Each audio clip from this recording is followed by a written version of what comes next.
Hey, good morning, everybody. So right now we're outside the Grimaldi Forum, and we're about to go to this event called Top Marks.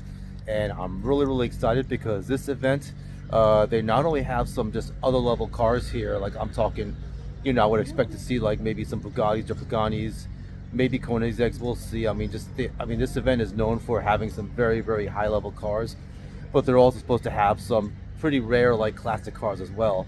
So there's going to be a really great inventory of cars here. And it's also great to be in Monaco as well. I came here in 2018, a long time ago, and yeah, it really was mind blowing. Great experience. I also opted for the VIP pass, so going to go in and get a little champagne and hang out in the VIP lounge as well. So it should be pretty fun. But anyway, more importantly, looking forward to getting some good footage of some amazing cars. And it's almost 10 o'clock, so we're going to be entering pretty soon. So very excited. Let's get to it.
Hey, check it out, everybody.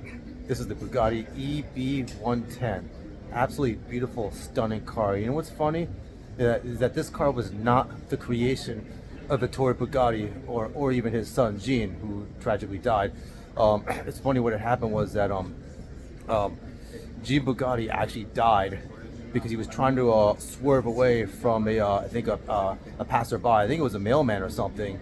And then it's a really tragic story. Then after that, Ettore Bugatti pretty much just started to decline, and basically Bugatti became like not relevant for a long time. And then somebody else, I think it was an Italian person, actually took over Bugatti, bought the rights to Bugatti, and under his leadership, he was the one that came up with the Bugatti EB110. And this is just an absolutely beautiful car, and it was an amazing car for its time. I think it actually broke some records. It was one of the most powerful cars ever made. But then they ran into some financial problems, and then again they ended up going bankrupt, and then shortly after Volkswagen took over. But just so great to see the Bugatti EB10 here. And right behind me is an absolutely beautiful and stunning Bugatti T46. Now, unlike the EB110, this was a car that was made while, pretty much, I believe, under the Bugatti foothold, which was Ettore Bugatti. Just going back with the history, it's funny. Ettore was really fascinated with mechanics. Now, he came from a family of artisans, basically, or those that were just pretty much very much into art, very artistic and good with their hands and sculpting and so forth. But Ettore actually was not at all into the art thing at all. Although he did possess that creativity, and he did possess that same kind of passion, yeah, for creativity and so forth. Um, but Ettore Bugatti was way ahead of his time, and he was a genius when it came to anything mechanical, and you can see that here with this beautiful T46. Bah, c'est bien sur McLaren.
Kein Problem. Nein, nein.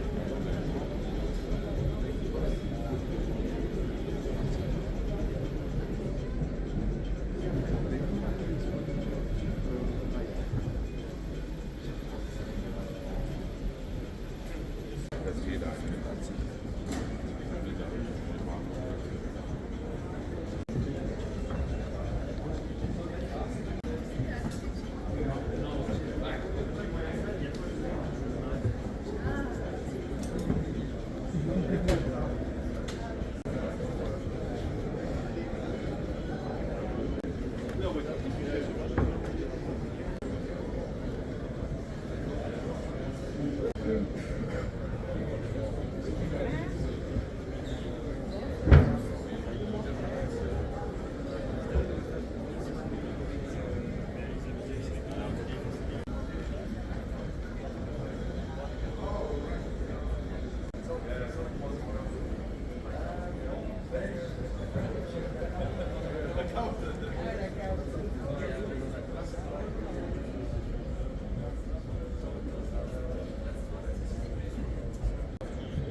Si on met pas les sièges à l'arrière, on peut faire 2, 3 et puis voilà. Ok.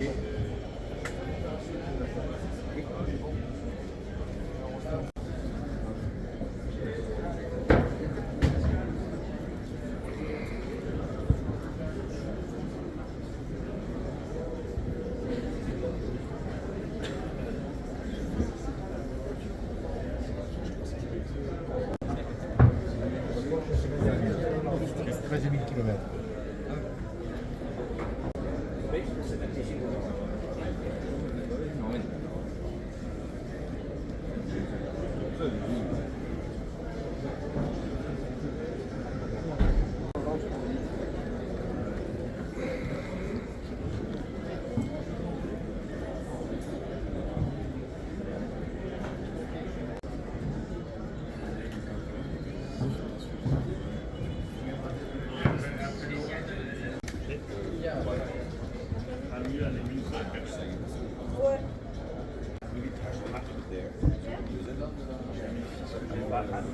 I need a power.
Mais un truc, et puis là, il y a une vitrine, mais sur une avenue.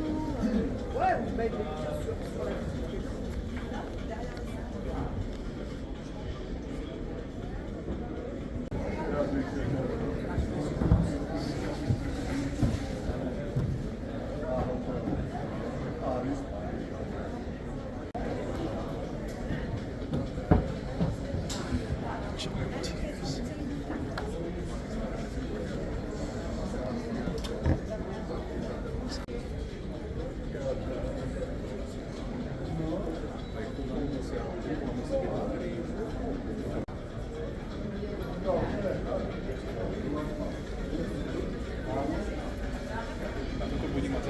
s trochou. Sú použité. My chceme radšej nové.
Hey, how's everybody doing so far? So you know what? It's just such a blessing to see some American classics here. So look in that background. You got some C1s and C2 Corvettes, and you got some Mustangs back there.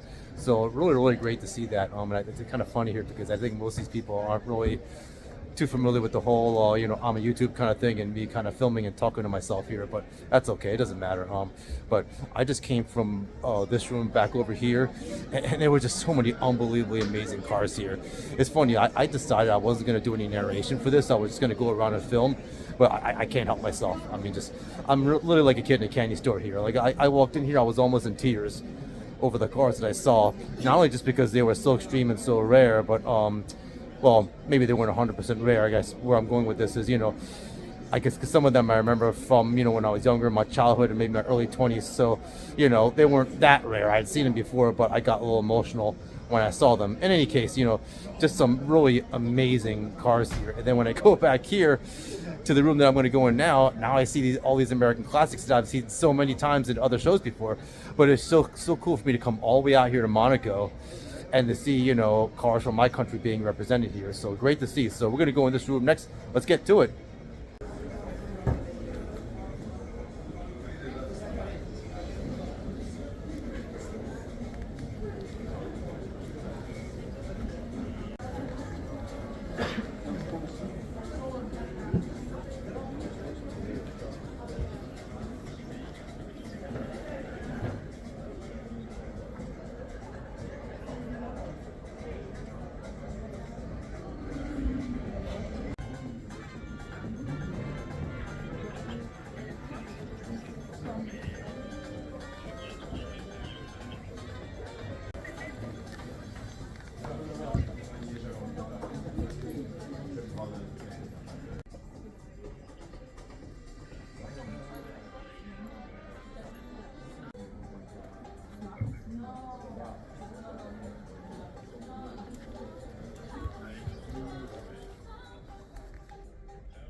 Hey, what's up, my fellow YouTube? So I want to talk about these particular shoes. So these are, you can just look at them and tell they're designer shoes. These weren't like made in some sweatshop somewhere. These are like specially handmade shoes. So these particular shoes are based off Ferdinand Porsche. So it's funny, the gentleman was telling me more specifically about them, but these shoes are specifically based off Ferdinand Porsche. So every single element of these shoes, basically traces back to, historical elements of Ferdinand Porsche. Not just Porsche, but the very founder of Porsche and the founder of Volkswagen, Ferdinand Porsche.